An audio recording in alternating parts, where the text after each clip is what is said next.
안녕하세요, 여러분. 오늘도 진심이 담긴 이야기로 찾아뵙니다. 오늘 들려드릴 이야기는 한 어머니의 가슴 아픈 사연입니다. 평생 모은 전 재산으로 아들에게 건물까지 사주었는데 돌아온 것은 차가운 외면이었다는. 혹시 이런 경험 있으신가요? 이야기를 들으시다가 마음에 와닿는 부분이 있으시다면 채널을 구독하시고 어느 도시에서 시청 중이신지 댓글로 알려주세요. 전국 각지에서 보내주시는 여러분의 관심이 더 좋은 이야기를 만드는 큰 힘이 됩니다. 그럼 지금부터 김순이 할머니의 이야기를 시작하겠습니다. 그날 가을비가 억수같이 내리던 저녁이었습니다. 하늘은 잿빛으로 가득했고 찬바람이 거리를 휩쓸고 지나갔습니다.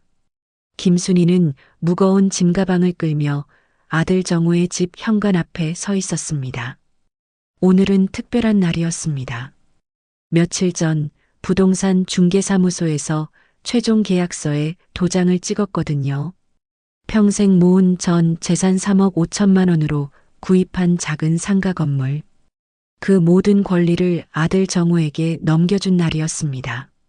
정우야, 이제 엄마 걱정은 그만하고 내 앞날만 생각해. 계약서를 건네주며 했던 그 말이 아직도 귓가에 맴돌았습니다.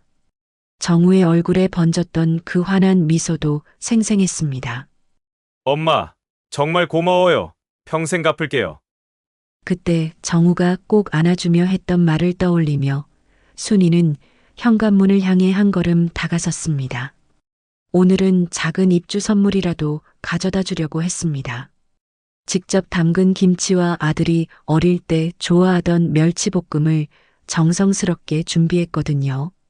평소 같으면 바로 초인종을 눌렀겠지만 이상하게 그날은 발걸음이 멈춰졌습니다. 안에서 들려오는 목소리 때문이었습니다. 엄마 모시고 사는 거. 난 절대 못해. 이제 내 가정이 먼저야. 정우의 목소리였습니다.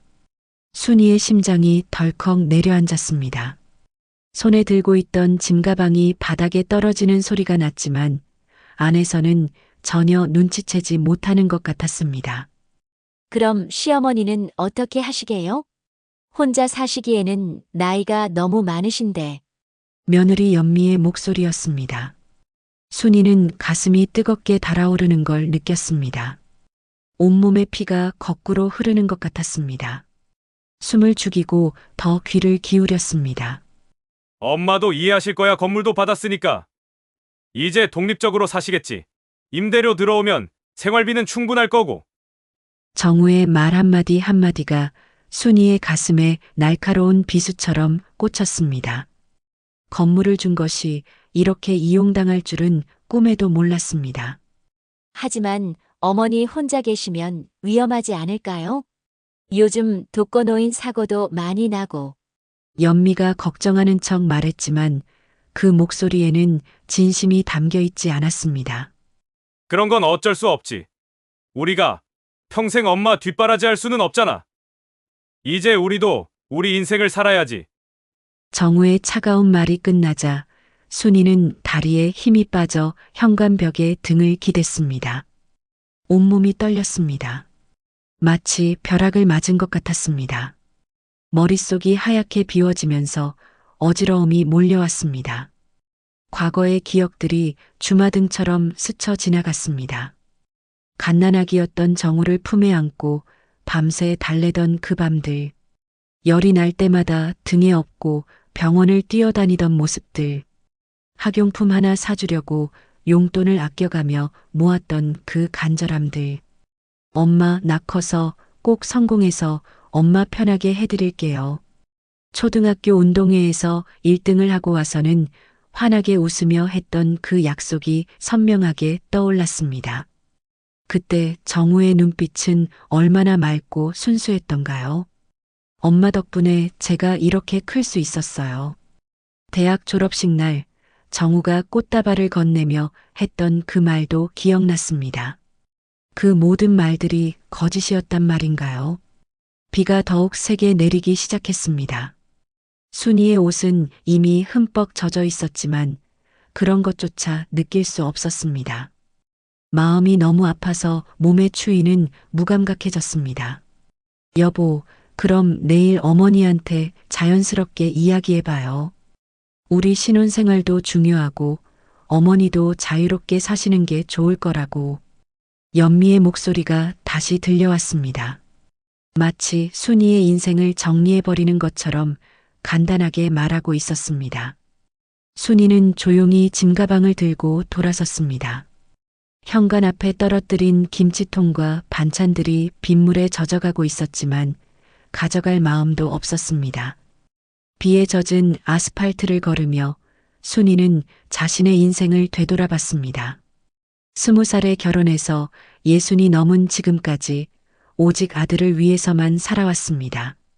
자신의 꿈도 행복도 모든 걸 포기하고 오직 정우만을 위해 달려왔습니다.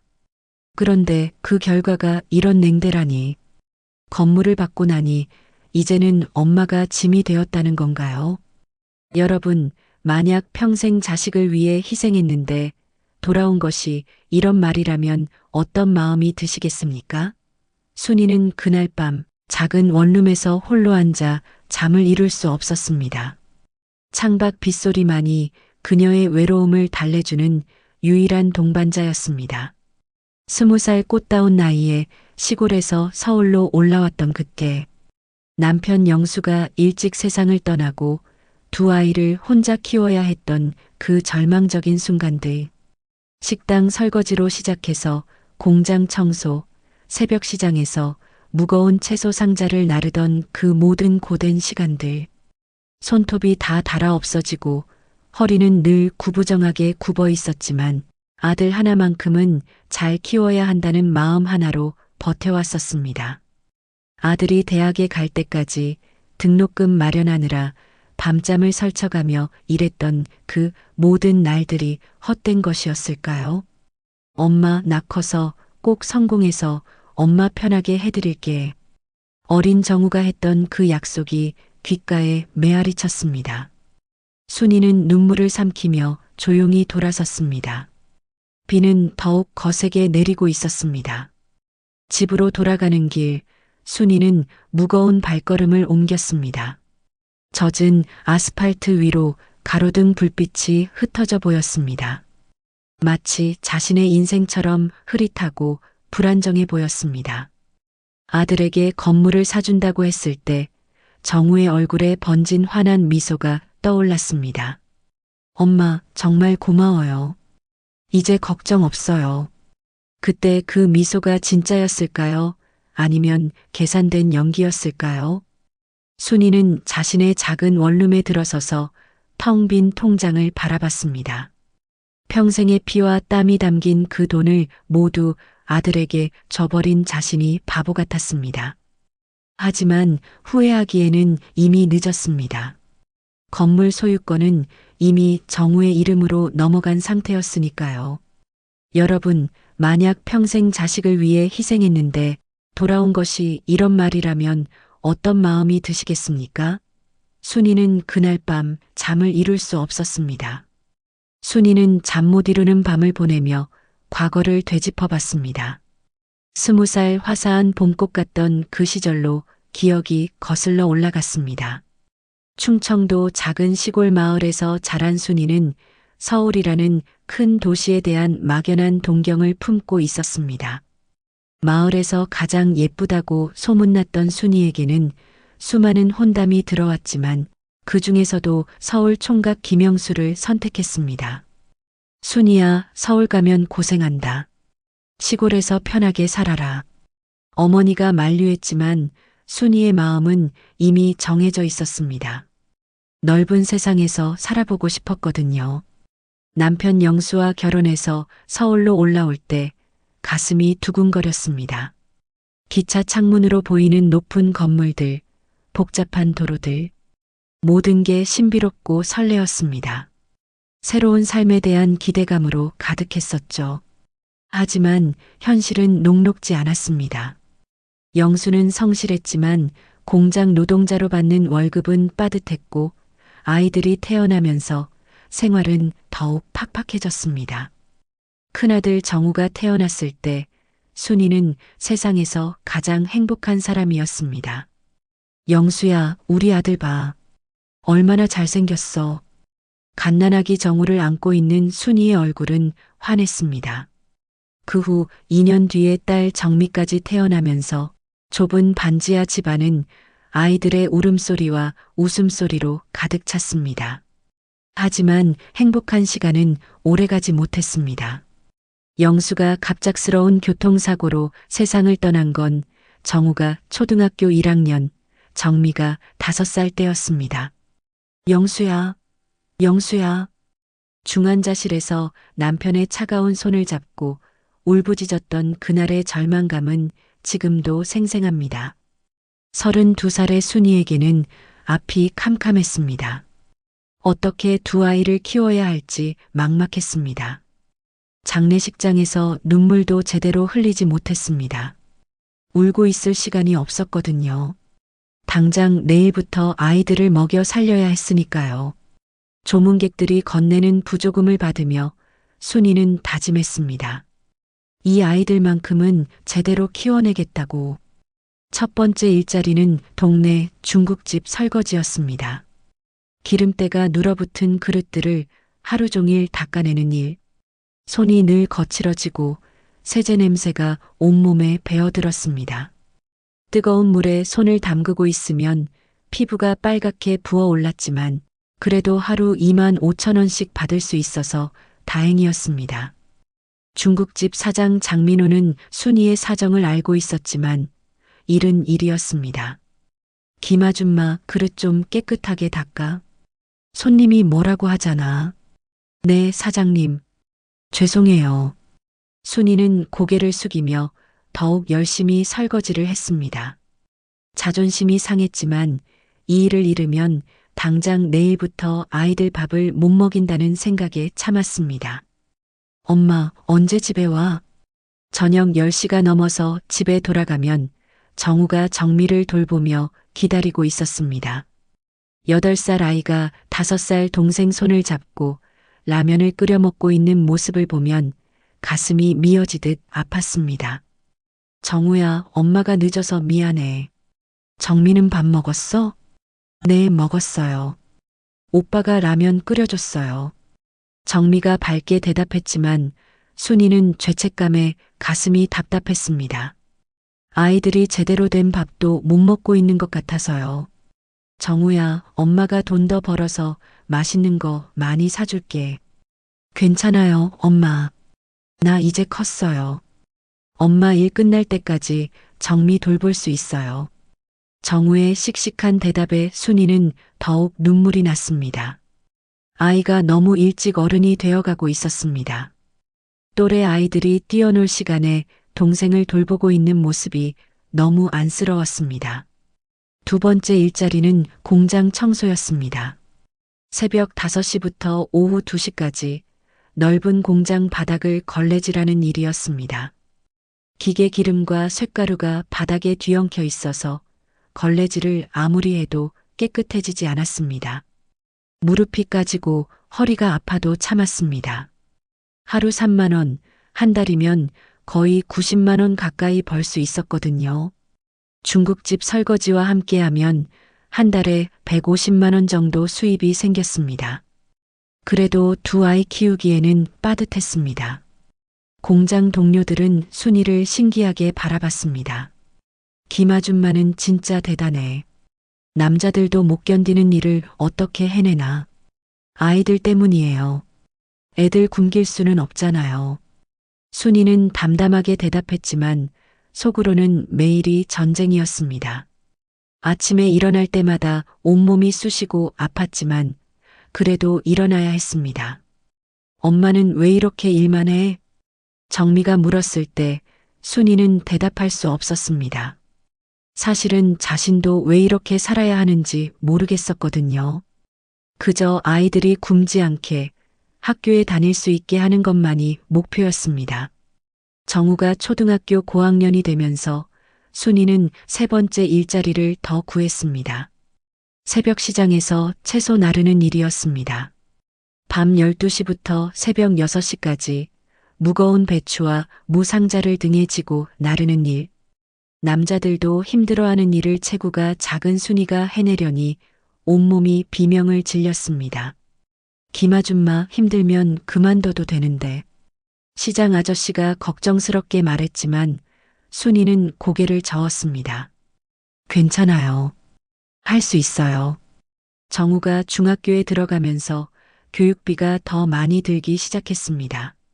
참고서값, 학용품비, 급식비까지 모든 게 돈이었습니다. 하지만 그 힘든 와중에도 한 가지 희망이 있었습니다. 밤늦게 돌아와서 부엌 구석에서 책을 펴고 공부하고 있는 정우의 모습이었습니다. 엄마, 나 수학에서 100점 맞았어요. 엄마, 나 반에서 1등 했어요. 엄마, 선생님이 저 칭찬하셨어요. 정우가 가져다 주는 상장과 성적표를 볼 때마다 순이의 피곤함은 눈 녹듯 사라졌습니다. 이 모든 고생이 헛되지 않을 거라는 확신이 들었습니다. 정우야, 엄마 믿어. 너는 분명 훌륭한 사람이 될 거야. 순이는 아들의 머리를 쓰다듬으며 속으로 다짐했습니다. 이 아이만큼은 제대로 키워서 자신과 같은 고생은 시키지 않겠다고.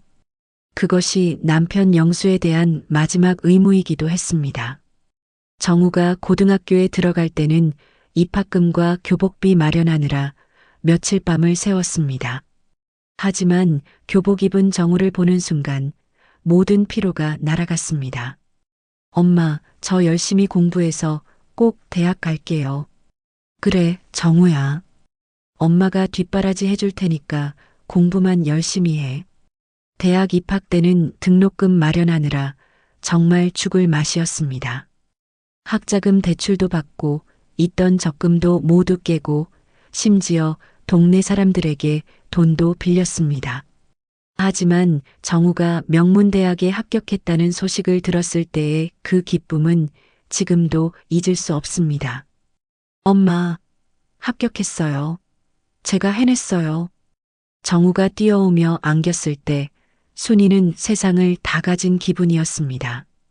그렇게 수십 년이 흘렀습니다. 순이의 등은 더욱 굽어졌고 손은 거칠어졌지만 정우는 명문대학을 졸업하고 좋은 직장에 들어갔습니다. 순이의 희생이 결실을 맺는 순간이었습니다. 엄마, 제가 이제 효도할게요. 그동안 고생 많으셨어요. 취직이 확정되던 날 정우가 했던 그 말을 순이는 믿었습니다. 이제는 편하게 살 수 있을 거라고 생각했습니다. 하지만 지금 돌이켜보니 그때부터 이미 무언가 어긋나기 시작했던 걸까요? 너무 많은 것을 저버린 게 독이 되었던 걸까요? 아니면 아들이 너무 당연하게 여기게 만든 게 잘못이었을까요? 순이는 침대에 누워서 천장을 바라봤습니다. 그 모든 희생의 세월들이 정우의 한마디로 무너져 내리는 것 같았습니다. 평생 자식을 위해 살았는데 이제는 그 자식에게 짐이 되었다니 너무나 허무하고 슬펐습니다. 세월이 흘러 순이는 작은 식당을 운영하게 되었습니다. 이름하여 순이네 밥상.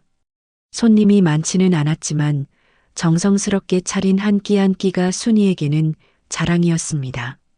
40대 중반에 시작한 식당 운영은 쉽지 않았습니다. 새벽 5시에 일어나 시장에서 장을 보고 밤 10시까지 설거지를 하는 생활이 반복되었습니다. 명절에도 생일에도 휴일이라는 게 없었습니다. 다른 사람들이 놀러 다닐 때 순이는 하루 세끼 손님들의 밥을 차렸습니다. 사장님, 이 집 밥은 정말 엄마 손맛이에요. 단골 손님들의 칭찬을 들을 때마다 순이는 뿌듯했습니다. 비록 고단했지만 자신만의 일터를 가졌다는 자부심이 있었습니다. 통장에 조금씩 쌓여가는 돈을 보며 순이는 작은 희망을 품었습니다. 언젠가는 이 돈으로 여유로운 노후를 보낼 수 있을 거라고, 아들에게 손 벌리지 않고 당당하게 살 수 있을 거라고. 순이야, 너 요즘 돈 많이 모았다며? 단골 손님이자 오랜 친구인 박 여사가 물었습니다. 아이고, 무슨 돈이 많아요. 그냥 조금씩 모아두는 거지요. 순이는 겸손하게 답했지만 실제로는 꽤 목돈이 모였습니다. 20년 넘게 한 푼, 두 푼 아껴가며 모은 돈. 10억 원이라는 큰 금액이었습니다. 매일 가계부를 쓰며 돈을 아꼈습니다. 옷 한 벌 새로 사는 것도 아깝게 여겼고 외식은 꿈도 꾸지 못했습니다. 오직 목표는 하나, 노후를 위한 든든한 기반을 마련하는 것이었습니다. 그런 어느 날 정우가 결혼 소식을 전해왔습니다. 엄마, 저 결혼하기로 했어요. 연미라는 좋은 사람 만났어요. 순이는 기뻤습니다. 드디어 아들이 자신만의 가정을 꾸리는구나. 하지만 동시에 막연한 불안감도 들었습니다. 아들이 결혼하면 자신과는 멀어질 수밖에 없다는 걸 알고 있었거든요. 언제 만나볼 수 있을까? 다음 주말에 식사 한번 하시죠. 연미도 어머니 뵙고 싶어 해요. 결혼식 날 순이는 며느리 연미를 처음 만났습니다. 깔끔하고 세련된 모습의 연미는 순이에게 정중하게 인사했습니다. 대학교 교육을 받은 티가 나는 말투와 몸가짐이었습니다. 어머니, 앞으로 잘 부탁드려요. 정우 이야기 많이 들었어요. 우리 정우 잘 부탁한다. 혹시 부족한 게 있으면 언제든 말해라. 순이는 며느리의 손을 꼭 잡으며 말했습니다. 그때까지만 해도 모든 게 순조로울 거라 생각했습니다. 하지만 결혼 후 아들의 연락은 눈에 띄게 줄어들었습니다. 한 주일에 한 번씩 오던 것이 한 달에 한 번, 그 다음엔 두 달에 한 번, 나중에는 명절에만 얼굴을 비쳤습니다. 정우는 요즘 어떻게 지내니? 순이가 전화하면 항상 연미가 받았습니다. 아, 어머니. 정우는 요즘 일이 너무 바빠서요. 야근도 많이 하고. 나중에 연락드리게 할게요. 하지만 정우에게서 직접 연락이 오는 일은 드물었습니다. 전화를 해도 항상 바쁘다는 핑계로 짧게 끊어버렸습니다. 엄마, 저 지금 회의 중이라 나중에 전화 드릴게요. 엄마, 오늘 약속이 있어서 주말에 연락드릴게요. 하지만 주말 연락은 오지 않았습니다. 그러던 중 정우가 갑자기 사업 이야기를 꺼냈습니다. 엄마, 요즘 부동산 투자가 괜찮다던데요. 작은 건물 하나 있으면 임대료로 안정적인 수입이 들어올 것 같아요. 순이의 귀가 번쩍했습니다. 그런가? 네, 제 친구들도 다들 부동산 투자하더라고요. 월세 받으면 노후 준비에도 좋고 부동산 가격도 계속 오르고 있어서 안전한 투자래요. 정우의 설명을 들으며 순이의 마음이 움직였습니다. 아들이 안정적인 미래를 원한다면 자신이 가진 모든 것을 내어줘야 하는 게 아닐까요? 그것이 엄마로서의 마지막 역할이라고 생각했습니다. 그런데 초기 자금이 만만치 않겠네. 그게 문제예요. 은행 대출 받으려면 이자도 많이 나가고. 정우가 난감해하는 모습을 보며 순이는 결심했습니다. 정우야, 엄마가 가진 돈으로 건물 하나 사줄게. 그걸로 내 인생의 기반을 만들어라. 정우의 얼굴에 환한 웃음이 번졌습니다. 엄마, 정말이에요? 정말 고마워요. 이제 제가 더 열심히 살 수 있을 것 같아요. 그래, 엄마가 평생 모은 돈이지만 너를 위해서라면 아깝지 않아. 순이는 그 미소를 보며 마음이 뿌듯했습니다. 아들을 위해서라면 자신의 모든 것을 내어줄 수 있다고 다시 한번 다짐했습니다. 부동산에서 적당한 건물을 알아보는 과정은 복잡했습니다. 여러 곳을 다니며 조건을 따져보고 임대 현황도 확인해야 했습니다. 어머니, 이 건물이 괜찮을 것 같아요. 입지도 좋고 임대료 수익도 안정적이에요. 중개사 박대리가 추천한 건물을 보러 갔을 때 순이는 마음에 들었습니다. 깨끗하고 관리도 잘 되어 있는 3층짜리 근린상가였습니다. 정우야, 이 건물 어때? 와, 정말 좋네요. 위치도 좋고 세입자들도 안정적으로 들어와 있고 정우의 기쁜 모습을 보며 순이는 확신했습니다. 이 선택이 옳다고. 계약서에 사인하는 그 순간까지 순이는 행복했습니다.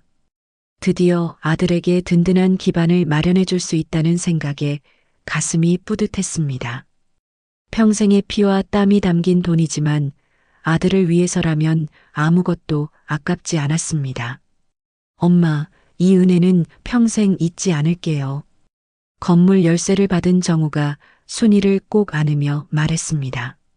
순이는 그 따뜻한 포옹 속에서 모든 것이 보상받는 기분이었습니다. 하지만 그때까지만 해도 몰랐습니다. 그 건물이 자신의 인생에서 가장 쓰라린 깨달음을 안겨줄 시작점이 될 줄은, 아들에게 모든 것을 내어준 순간이 동시에 자신을 버림받는 순간의 시작이 될 줄은 꿈에도 몰랐습니다. 건물 소유권 이전이 완료된 지 한 달이 흘렀습니다. 순이는 그동안 정우에게서 연락이 없어 조금 서운했지만 바쁘겠거니 생각하며 이해하려고 했습니다. 아마 새로 생긴 건물 관리 때문에 정신없을 거라고 스스로를 위로했습니다. 하지만 적막한 원룸에서 혼자 보내는 시간이 길어질수록 외로움이 커져갔습니다. 예전에는 정우가 일주일에 한 번씩은 안부 전화라도 했는데 이제는 한 달이 넘어도 소식이 없었습니다. 어느 토요일 오후 순이는 정우 부부에게 줄 반찬을 정성스럽게 준비했습니다. 김치찌개용 김치, 직접 볶은 멸치볶음, 데쳐서 무친 시금치나물, 그리고 정우가 어릴 때 가장 좋아했던 계란말이까지 하나하나 엄마의 정성이 담긴 음식들이었습니다. 정우가 좋아하겠네. 혼자 중얼거리며 반찬통을 정리하는 순이의 얼굴에는 미소가 번졌습니다. 오랜만에 아들을 만난다는 생각에 마음이 설레기도 했습니다.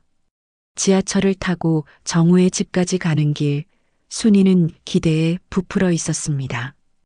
혹시 정우가 건물 관리하느라 힘들어하고 있는 건 아닐까, 도움이 필요한 건 아닐까 하는 생각도 들었습니다. 현관 앞에 도착해서 초인종을 누르려던 순간 안에서 대화 소리가 들려왔습니다. 연미와 정우가 무언가 진지하게 이야기하고 있었습니다. 여보, 솔직히 시어머니 모시고 사는 건 부담스러워요. 이제 우리만의 삶이 필요해요. 연미의 목소리였습니다. 순이는 손에 들고 있던 반찬통이 미끄러질 뻔했습니다. 심장이 갑자기 빠르게 뛰기 시작했습니다. 그럼 어떻게 하지? 엄마 혼자 살기에는 나이가 벌써 60 넘으셨는데. 정우의 목소리에는 약간의 고민이 담겨 있었습니다. 순이는 혹시나 하는 마음으로 더 귀를 기울였습니다. 어머니도 이제 60이 넘으셨잖아요. 혼자 사시는 분들 많아요. 그리고 우리한테 건물까지 주셨으니 경제적으로는 전혀 걱정 없으실 거예요. 연미의 말에 순이는 무릎이 꺾이는 걸 느꼈습니다. 건물을 준 것이 이런 식으로 이용당할 줄은 몰랐습니다. 그렇긴 하지만 그래도 엄마인데. 여보, 우리도 이제 아이 가져야 할 나이예요. 시어머니까지 모시고 살면 너무 복잡해져요. 신혼집에서는 둘만의 시간이 필요하잖아요. 그리고 솔직히 말하면 어머니와 생활 패턴도 너무 달라요. 연미의 말이 계속 이어졌습니다. 어머니는 새벽에 일찍 일어나시고 우리는 늦게 자고 늦게 일어나고 음식 취향도 다르고 함께 살면 서로 스트레스 받을 것 같아요. 순이는 가슴이 답답해 왔습니다. 자신이 그렇게 불편한 존재였나요? 평생 아들을 위해 살았는데 이제는 방해가 되는 존재가 된 건가요? 그리고 여보, 실제로 요즘은 핵가족이 대세잖아요. 시어머니와 함께 사는 젊은 부부가 얼마나 되겠어요. 어머니도 시대 변화를 이해하실 거예요. 연미의 말에 정우가 한숨을 내쉬었습니다. 알겠어. 엄마한테 어떻게 말씀드릴지 생각해 볼게. 그냥 자연스럽게 독립하시라고 하면 되지 않을까요? 어머니도 우리 눈치 보시는 것보다는 자유롭게 사시는 게 편하실 거예요. 그리고 이제 건물 임대료도 나오니까 경제적으로는 오히려 더 여유로우실 거고요. 순이는 현관벽에 등을 기대고 서서 가슴을 쓸어내렸습니다. 숨이 막혔습니다. 온몸이 떨렸습니다.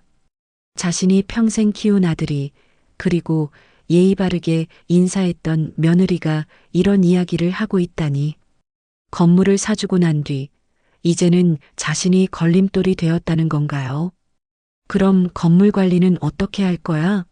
세입자들 문제 생기면 누가 처리하고? 정우가 물었습니다. 그건 우리가 알아서 하면 되죠. 어차피 명의도 여보 이름으로 되어 있으니까요. 임대료 들어오는 거 관리하고 세입자 관리하는 것도 우리가 직접 하는 게 나을 것 같아요. 어머니께서 그런 일에 신경 쓰실 필요 없게. 연미의 말에 순이는 뒷목이 서늘해졌습니다. 자신의 전 재산으로 사준 건물을 이제는 당연하다는 듯 이야기하고 있었습니다. 마치 원래부터 자신들 것이었던 양 말하고 있었습니다. 그런데 엄마가 혹시 서운해하시면 어떻게 하지? 정우가 조심스럽게 물었습니다. 처음에는 그러실 수도 있죠. 하지만 시간이 지나면 이해하실 거예요. 어머니도 젊었을 때는 시어머니와 따로 사셨잖아요. 그때를 생각해 보시라고 하면 될 것 같아요. 연미의 논리적인 대답에 정우가 고개를 끄덕였습니다. 그럼 내일 엄마한테 이야기해 볼게. 최대한 자연스럽게. 네, 어머니 마음 상하지 않게 잘 말씀드려요. 순이는 더 이상 들을 수 없었습니다. 조용히 돌아서서 엘리베이터로 향했습니다. 준비해간 반찬통을 현관 앞에 놓고 메모지에 떨리는 손으로 적었습니다.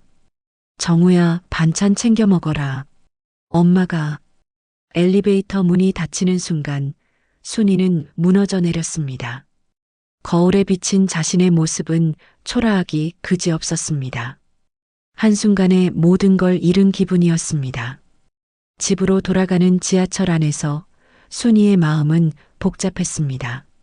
서운함과 분노, 그리고 깊은 자괴감이 뒤섞여 있었습니다. 정말 자신이 너무 많은 걸 저버린 게 잘못이었을까요? 아니면 아들을 잘못 키운 건가요? 그날 밤 순이는 뜬 눈으로 밤을 새웠습니다. 창밖으로 보이는 네온 사인들이 흐릿하게 번져 보였습니다. 마치 자신의 앞날처럼 불투명하고 막막했습니다. 자식을 위해 모든 걸 내어주는 게 사랑이라고 생각했는데 그 사랑이 되돌아오지 않을 때의 허무함을 처음 느꼈습니다. 이런 게 바로 배은망덕이라는 거구나 하는 생각이 들었습니다. 그날 이후로 순이의 일상은 완전히 달라졌습니다. 식당 일을 하면서도 자꾸만 정우와 연미의 대화가 떠올랐습니다. 손님들이 맛있다고 칭찬해도 제대로 웃을 수가 없었습니다. 마음 한구석이 늘 무겁고 답답했습니다. 사장님, 오늘 왜 이렇게 기운이 없으세요? 평소 같으면 벌써 웃으시면서 이런저런 이야기 하셨을 텐데. 단골 손님 최영진이 걱정스럽게 물었습니다. 회사원인 영진은 거의 매일 점심을 먹으러 오는 고마운 손님이었습니다. 순이의 작은 변화도 놓치지 않는 세심한 성격이었죠. 아, 별거 아니에요. 그냥 좀 피곤해서요. 나이가 들어서 그런가 봐요. 순이는 억지로 웃으며 대답했지만 영진의 걱정스러운 눈빛을 피할 수 없었습니다. 뭔가 고민이 있으신 것 같은데. 혹시 가족 문제예요? 영진의 직감적인 질문에 순이는 깜짝 놀랐습니다. 왜 그렇게 생각해? 저희 어머니도 비슷한 표정을 지으실 때가 있거든요. 자식 때문에 마음 아플 때. 영진의 말에 순이는 더욱 마음이 무거워졌습니다. 그렇게 티가 났나 봅니다. 일주일이 지나도 정우에게서는 아무 연락이 없었습니다. 건물 관리는 잘 되고 있는지, 임대료는 제때 들어오고 있는지 궁금했지만 먼저 연락하기가 부담스러웠습니다. 혹시 또 바쁘다고 할까봐 걱정되었거든요. 순이는 참다 못해 전화를 걸었습니다. 여보세요, 정우야? 아, 엄마. 무슨 일이세요? 정우의 목소리가 예전과 달리 쌀쌀맞았습니다. 마치 무슨 용건이냐는 듯한 말투였습니다. 아무 일도 아니야. 그냥 안부 궁금해서. 건물은 별일 없지? 네, 별일 없어요. 잘 돌아가고 있어요. 그래, 다행이다. 세입자들은 모두 좋은 분들이지? 네, 다 괜찮으세요. 엄마, 저 지금 회의 중이라 나중에 다시 전화 드릴게요. 뚝 전화가 끊어졌습니다. 순이는 멍하니 핸드폰을 내려다봤습니다. 예전 같으면 1시간도 넘게 이야기했을 텐데 이제는 3분도 안 되어서 끊어버리다니 용건도 없이 전화하는 게 부담스러운 모양이었습니다. 며칠 후 이웃 김복순이 찾아왔습니다. 같은 아파트 단지에 사는 복순은 순이와 비슷한 나이의 과부였습니다. 가끔 서로 안부를 묻고 지내는 사이였죠. 순이야, 요즘 얼굴이 많이 상했네. 무슨 일 있어? 별일 없어, 복순아. 그냥 좀 피곤해서. 나보기에는 무슨 걱정이 있는 것 같은데. 혹시 정우 때문이야? 복순의 예리한 질문에 순이는 할 말을 잃었습니다. 나도 그래. 아들한테 집 사주고 나니까 그 뒤로 연락이 뚝 끊겼어. 전에는 한 달에 한 번씩 오던 애가 이제는 명절에도 안 와. 핑계만 대고. 복순의 말에 순이는 깜짝 놀랐습니다. 정말? 복순이도? 응. 손자들도 이제 할머니보다는 친구들이 더 좋은 나이가 되었나 봐. 용돈 줄 때는 언제고 이제는 눈치나 보고 있어. 아니, 아예 안 오려고 하지. 복순의 경험담을 들으며 순이는 서늘한 기분을 느꼈습니다. 혹시 자신만의 문제가 아닐 수도 있겠다는 생각이 들었습니다. 그럼 복순이는 지금 어떻게 지내? 뭐 어떻게 지내겠어? 혼자 살지. 외롭긴 하지만 그래도 눈치 안 보고 사니까 편한 면도 있어. 아들 며느리 비위 맞추느라 스트레스 받을 일도 없고. 복수는 씁쓸하게 웃었습니다. 하지만 가끔은 정말 외로워. 특히 밤에. 아무도 말 상대가 없으니까. 맞아. 나도 그래. 순이도 공감했습니다. 혼자 밥 먹고, 혼자 텔레비전 보고, 혼자 잠자리에 드는 일상. 생각해보니 언제부터인가 대화할 상대가 없어졌습니다. 우리 같은 사람들이 모여서 밥이라도 같이 먹으면 좋겠네. 복순의 제안에 순이는 고개를 끄덕였습니다. 그날 밤 순이는 혼자 조용한 방에 앉아 있었습니다. 시계 초침 소리만이 적막한 공간을 채웠습니다. 창밖으로는 다른 집 불빛들이 따뜻하게 보였지만 순이에게는 더없이 쓸쓸하게 느껴졌습니다. 내가 어디서부터 잘못된 걸까? 순이는 자문해 봤습니다. 아들을 너무 사랑한 게 잘못이었을까요? 모든 걸 다 내어준 게 독이 되었을까요? 아니면 애초에 아이를 너무 응석바지로 키운 게 문제였을까요? 냉장고에서 꺼낸 우유 한 잔을 홀짝이며 순이는 깊은 생각에 잠겼습니다. 자식에게 모든 걸 주는 게 당연하다고 생각했는데 그 결과가 이런 외면이라니 너무나 허무했습니다. 핸드폰을 들여다봤지만 정우에게서 온 메시지는 없었습니다.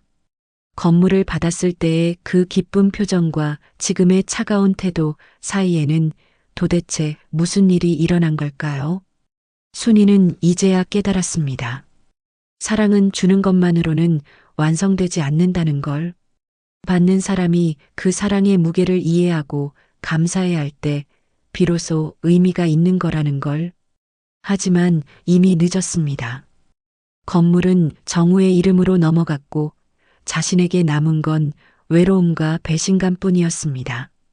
평생의 노후 준비가 한순간에 사라져버린 것입니다. 한 달 후 순이에게 예상치 못한 일이 벌어졌습니다. 평소처럼 새벽 시장에서 장을 보던 중 갑자기 어지러움을 느꼈습니다. 이상하네. 순이가 중얼거리며 멈춰 섰을 때 세상이 빙글빙글 돌기 시작했습니다. 그리고 그대로 의식을 잃었습니다. 어머니, 어머니. 시장 상인들의 다급한 목소리가 들렸습니다. 누군가 구급차를 불렀고 순이는 그렇게 병원 응급실로 실려갔습니다. 보호자가 누구세요? 간호사가 물었지만 순이 곁에는 아무도 없었습니다. 핸드폰에서 정우의 번호를 찾아 전화를 걸어봤지만 계속 통화 중이었습니다. 정우야, 엄마야. 병원에 입원했어. 연락 좀. 음성 사서함에 간절한 목소리로 메시지를 남겼습니다. 하지만 몇 시간이 지나도 정우에게서는 연락이 없었습니다. 저녁이 되어서야 연미에게서 문자가 왔습니다. 어머니, 정우는 부산 출장 중이라 당장 올 수 없어요. 죄송해요. 그게 전부였습니다. 안부를 묻는 말도 걱정하는 기색도 없었습니다. 순이는 허탈한 웃음이 나왔습니다. 할머니, 괜찮으세요? 옆 침대에 누워있던 환자가 걱정스럽게 물었습니다. 괜찮아요. 고마워요. 순이는 고개를 끄덕였지만 마음은 전혀 괜찮지 않았습니다. 평생 아들을 위해 살았는데 정작 자신이 위험할 때는 곁에 없다니. 이런 게 가족인가 싶었습니다. 다음 날 오후 예상치 못한 방문객이 찾아왔습니다. 식당 단골 손님이었던 최영진이었습니다. 사장님, 어떻게 된 거예요? 식당이 문 닫혀 있어서 깜짝 놀랐어요. 영진은 과일 바구니를 들고 있었습니다. 순이는 감격해서 눈물이 났습니다. 영진아, 내가 어떻게 해? 사장님 없으니까 밥맛이 없더라고요. 시장 아주머니들한테 들었어요. 병원에 계시다고. 영진은 순이 곁에 앉아서 이런저런 이야기를 들려줬습니다. 회사 일, 최근에 본 영화, 날씨 이야기까지. 별것 아닌 이야기들이었지만 순이에게는 큰 위로가 되었습니다. 가족분들은 안 오세요? 영진이 조심스럽게 물었습니다. 바쁘나 봐. 아들이 출장 중이라고 하네. 순이는 담담하게 대답했지만 영진은 뭔가 이상함을 느꼈습니다. 그래도 어머니가 아프시면 출장을 취소하고라도 와야 하는 거 아닌가요? 요즘 젊은 사람들은 일이 우선이잖아. 나도 이해해. 순이는 씁쓸하게 웃었습니다. 그 웃음 속에 담긴 서글픔을 영진은 놓치지 않았습니다. 하지만 그래도 부모님이 아프시면 일보다는 가족이 먼저 아닌가요? 영진의 말에 순이는 더욱 마음이 아팠습니다. 남이 보기에도 이상한 상황이라는 뜻이었거든요. 그날 저녁 영진은 순이를 위해 죽을 끓여왔습니다. 집에서 정성스럽게 끓인 전복죽이었습니다. 이거 영진이 내가 끓인 거야? 네, 어머니한테 맛있는 것 좀 해드리고 싶어서요. 사장님이 해주신 밥이 얼마나 맛있었는데요. 저도 보답하고 싶었어요. 순이는 한 숟가락 떠먹고는 울음을 터뜨렸습니다. 혈연이 아니어도 진심은 이렇게 전해질 수 있구나. 반대로 혈연이어도 마음이 없으면 아무것도 아니구나. 영진아, 고마워. 정말 고마워. 이런 정성을 어떻게 갚지? 무슨 말씀이세요? 사장님이 저한테 해주신 게 얼마나 많은데요. 그때 병실 문이 열리며 정우가 들어왔습니다. 출장에서 급히 돌아온 모양인지 옷이 구겨져 있었고 머리도 헝클어진 상태였습니다. 엄마, 괜찮으세요? 연미한테 연락받고 급히 왔어요. 정우의 목소리에는 걱정이 담겨 있었습니다. 하지만 순이의 눈에는 의무감에서 나온 걱정으로만 보였습니다. 진심 어린 걱정이라기보다는 해야 할 일이라서 하는 것 같았습니다. 괜찮아. 별일 아니야. 그냥 혈압이 좀 올라서. 정말 놀랐어요. 연미가 문자 보냈는데 못 봤어요. 회의하느라. 앞으로는 몸 조심하세요. 정우는 몇 마디 안부를 묻고는 다시 바쁘다며 자리를 떴습니다. 겨우 30분 정도 머물다 간 것이었습니다. 출장 일정이 빡빡해서 내일 아침 일찍 다시 부산 가야 해요. 그렇게 말하고는 서둘러 나갔습니다. 순이는 아들의 뒷모습을 바라보며 마음이 허했습니다. 반면 영진은 퇴근 후에도 매일 병원을 찾아왔습니다.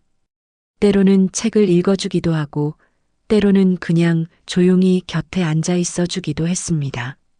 심지어 주말에는 하루 종일 병원에서 순이와 함께 시간을 보냈습니다. 영진아, 너는 왜 이렇게 나한테 잘해줘? 가족도 아닌데. 순이가 물었을 때 영진은 환하게 웃었습니다. 사장님 밥 먹으면서 엄마 생각이 많이 났어요. 저희 엄마도 혼자 계시거든요. 부산에서 사장님한테 잘해드리는 게 우리 엄마한테 잘하는 것 같아서요. 그 말에 순이는 또다시 눈물이 났습니다. 이런 마음 씀씀이를 정우에게서는 느낄 수 없다는 게 더욱 슬퍼서요. 그리고 사장님은 저에게 정말 엄마 같은 분이에요. 맛있는 밥도 해주시고 고민 있을 때 들어주시고 그런 분이 아프시면 당연히 와야죠.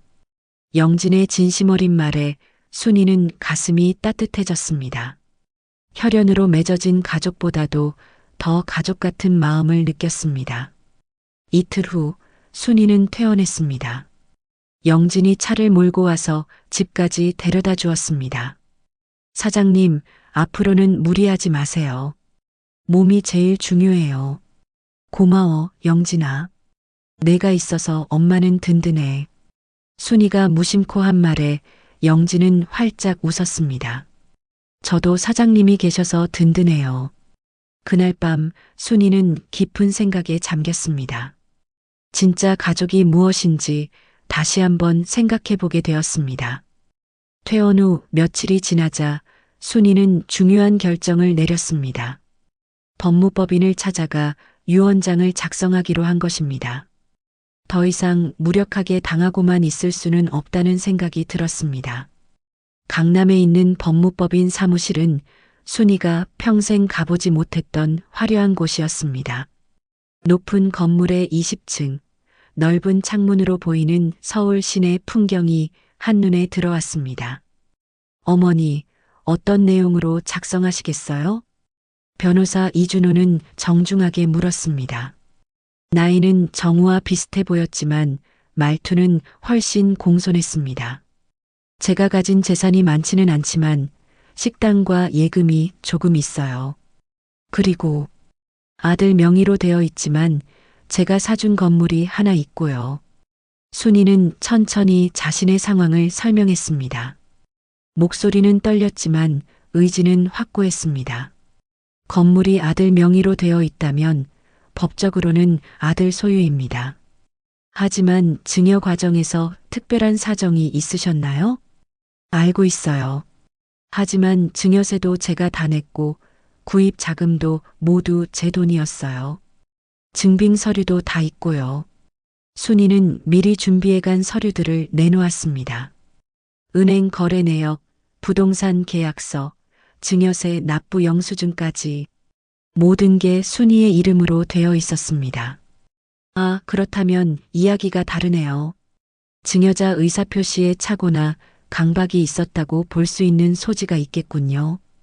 제가 원하는 건 이거예요. 만약 아들이 저를 제대로 모시지 않는다면 그 건물은 사회에 환원하고 싶어요. 순이의 목소리는 단호했습니다. 이준호는 놀라며 고개를 들었습니다. 구체적으로 어떤 조건을 말씀하시는 건가요? 아들이 저와 함께 살면서 제대로 효도한다면 건물은 그대로 아들 것입니다. 하지만 저를 외면하고 혼자 살라고 한다면 건물을 매각해서 그 돈으로 고아원이나 양로원에 기부하겠어요. 이준호는 잠시 침묵했습니다. 이런 케이스는 처음이었습니다. 법적으로는 가능합니다. 다만 이런 조건부 유언장은 가족 간의 큰 갈등을 불러일으킬 수 있어요. 정말 신중하게 생각하세요. 갈등이라. 이미 갈등은 시작되었어요. 제가 모르는 척하고 있을 뿐이지. 순이는 쓸쓸하게 웃었습니다. 그리고 변호사님, 이 유언장은 제가 살아있을 때도 효력을 발휘할 수 있나요? 무슨 말씀이세요? 제 의지로 언제든 건물을 처분할 수 있다는 뜻이에요. 아들이 계속 저를 외면한다면 굳이 죽을 때까지 기다릴 필요는 없잖아요. 이준호는 순이의 단호한 의지에 놀랐습니다. 물론 가능합니다. 증여 취소 사유가 명확하다면요. 유언장 작성을 마치고 사무실을 나오는 길, 순이의 마음은 조금 가벼워졌습니다. 마지막까지 당하고만 살 수는 없다는 생각이 들었습니다. 이제는 자신도 선택권이 있다는 걸 보여줄 때였습니다. 며칠 후 순이는 정우를 식당으로 불렀습니다. 엄마, 무슨 일로 부르셨어요? 갑자기 만나자고 하시니까 무슨 일인가 했어요. 정우는 조금 귀찮다는 표정을 지으며 물었습니다.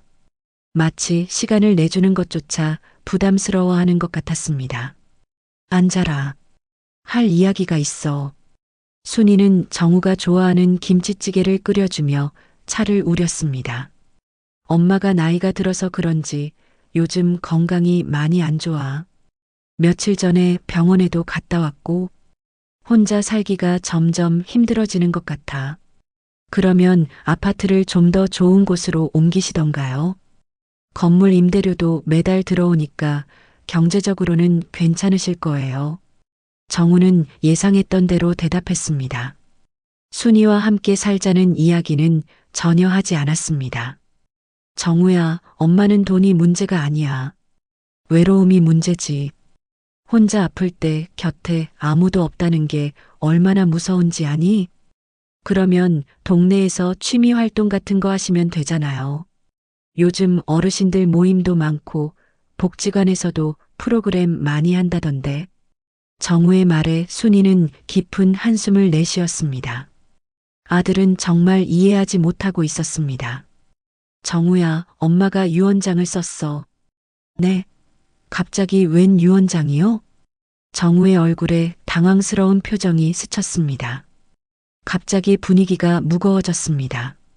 나이 들면 언제 무슨 일이 일어날지 모르잖아. 미리 정리해두는 게 좋을 것 같아서. 그럼 뭐라고 쓰셨어요? 정우가 조심스럽게 물었습니다. 내가 엄마를 제대로 모시면 건물은 내 거야. 하지만 그렇지 않으면 그 건물은 사회에 기부할 거야. 정우의 얼굴이 순간 굳어졌습니다. 예상하지 못했던 이야기였습니다. 엄마, 그건 좀 심하지 않아요? 제가 뭘 잘못했다고. 그리고 건물은 이미 제 명의로 되어 있잖아요. 증여 취소라는 게 있어. 아들이 부모를 저버리면 증여를 취소할 수 있다고 변호사가 그러더라. 순이의 말에 정우는 말문이 막혔습니다. 잘못한 게 없다면 엄마와 함께 사는 게 그렇게 부담스러운 일인가? 순이의 눈빛이 날카로워졌습니다. 정우는 땀을 흘리며 대답했습니다. 그게 연미가 좀 부담스러워해서. 연미가? 아니면 너도? 순이의 직접적인 질문에 정우는 고개를 숙였습니다. 대답할 수 없었습니다. 그로부터 한 달이 지났습니다. 정우는 순이의 유언장 이야기를 듣고 큰 고민에 빠졌습니다. 연미와도 여러 번 심각한 대화를 나눴습니다. 여보, 어머니가 정말 그런 유언장을 쓰셨을까요? 엄마가 거짓말할 뿐이 아니야.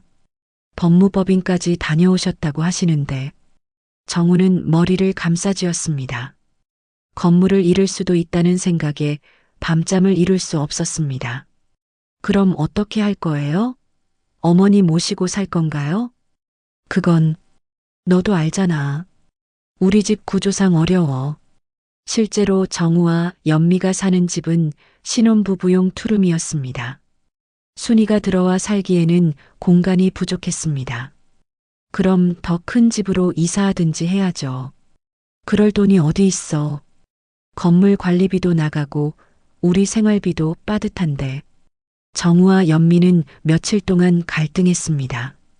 하지만 결론은 나지 않았습니다. 한편 순이는 영진과 몇몇 이웃들과 함께 소소한 모임을 만들어가고 있었습니다. 일주일에 한 번씩 만나서 함께 밥을 먹고 이야기를 나누는 시간이었습니다. 순이 언니, 요즘 얼굴이 많이 밝아졌어요. 같은 모임에 참여하는 박영자가 말했습니다. 그런가? 나도 모르겠네. 예전에는 늘 뭔가 걱정스러운 표정이셨는데 요즘은 편안해 보여요. 사실 순이도 느끼고 있었습니다. 아들에게 인정받으려고 애쓰지 않아도 되니 마음이 한결 가벼워진 것 같았습니다. 아무래도 나이 들면서 체념하게 되나 봐. 체념이 아니라 깨달음이죠. 우리도 우리 인생이 있다는 걸. 영자의 말에 순이는 고개를 끄덕였습니다. 2달 후 정우가 다시 순이를 찾아왔습니다. 이번에는 표정이 사뭇 달랐습니다. 엄마, 저 잘못했어요. 정우는 고개를 숙이며 말했습니다. 뭐가? 엄마를 소홀히 했어요. 건물 받고 나서 너무 당연하게 생각했어요. 순이는 아들의 사과를 듣고도 마음이 편하지 않았습니다. 진심에서 나온 사과인지 건물 때문에 하는 말인지 확신이 서지 않았거든요. 그래서 어떻게 하고 싶은데? 엄마와 함께 살고 싶어요. 더 큰 집으로 이사해서. 정우의 제안에 순이는 잠시 생각에 잠겼습니다. 연미는 뭐라고 하던? 처음에는 반대했지만 설득했어요. 가족이 제일 중요하다고. 하지만 순이는 이미 마음을 정했습니다. 정우야, 이미 늦었어. 엄마는 이제 다른 가족을 만들었어. 혈연으로 맺어진 가족은 아니지만 진심으로 서로를 아끼는 가족을. 순이는 영진과 이웃들을 가리켰습니다. 마침 영진이 식당에 들어와 인사를 했습니다. 어머니, 안녕하세요. 영진아, 왔구나. 순이의 얼굴에 번진 환한 미소를 본 정우는 충격을 받았습니다. 어머니가 자신에게는 보여주지 않았던 따뜻한 표정이었습니다. 그럼 건물은 계획대로 기부할 거야. 이미 절차도 다 밟아놨어. 정우의 얼굴이 창백해졌습니다. 엄마, 다시 생각해 보세요. 제가 정말 잘할게요. 정우야, 기회는 한 번만 주는 거야. 내가 놓친 건 내 선택이었어. 순이는 냉정하게 말했습니다. 며칠 후 순이는 정말로 건물을 매각했습니다. 그리고 그 돈으로 지역 양로원 건립에 기부했습니다. 김순이 할머니, 정말 감사합니다. 이 기부금으로 많은 어르신들이 도움받으실 거예요. 양로원 원장의 감사 인사를 들으며 순이는 마음이 뿌듯했습니다. 자신의 돈이 진짜 필요한 곳에 쓰이고 있다는 생각이 들었습니다. 어느 날 순이는 정우에게 마지막 편지를 남겼습니다. 정우야, 엄마는 원망하지 않아. 다만 아쉬울 뿐이지. 재산보다 더 중요한 건 부모의 마음을 지켜주는 거야. 그걸 잃으면 건물도 돈도 다 무의미하다. 엄마는 이제 새로운 가족들과 행복하게 살고 있어. 너도 내 방식대로 행복하게 살아라. 하지만 언젠가는 깨달을 거야. 진짜 소중한 게 뭔지 말이야. 그때가 되면 엄마가 왜 이런 선택을 했는지 이해하게 될 거야. 건물 매각 소식을 들은 정우는 크게 후회했지만 이미 돌이킬 수 없었습니다. 현재 순이는 80이 넘었지만 여전히 작은 식당을 운영하며 살아가고 있습니다. 영진을 비롯한 젊은 친구들이 자주 찾아와 안부를 묻고 이웃 할머니들과 함께 시간을 보냅니다. 혈연으로 맺어진 가족을 잃었지만 마음으로 맺어진 가족을 얻었습니다. 그것으로 충분했습니다. 정우는 가끔 멀리서 순이의 소식을 듣곤 합니다.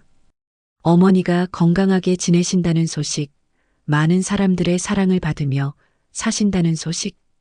그때서야 자신이 놓친 게 무엇인지 깨닫기 시작했습니다. 하지만 이미 늦었습니다. 어떤 기회는 한 번 지나가면 다시 돌아오지 않는 법이니까요. 정우는 지금도 그 선택을 후회하며 살아가고 있습니다. 마무리 멘트. 여러분, 혹시 지금 부모님이 계시다면 전화 한 통 드리세요. 엄마, 아빠 사랑합니다. 그 한마디가 부모의 삶을 지탱하는 힘이 됩니다. 사랑은 주는 것도 중요하지만 받는 것도 중요합니다. 그리고 무엇보다 중요한 건 그 사랑을 소중히 여기는 마음입니다. 부모의 사랑은 무한하지만 그 사랑을 당연하게 여기는 순간 모든 게 변할 수 있습니다. 진정한 효도는 돈으로 하는 게 아니라 마음으로 하는 것입니다. 오늘 이야기가 가슴에 닿으셨다면 구독과 좋아요 부탁드립니다. 여러분의 따뜻한 관심이 다음 이야기를 이어가는 큰 힘이 됩니다.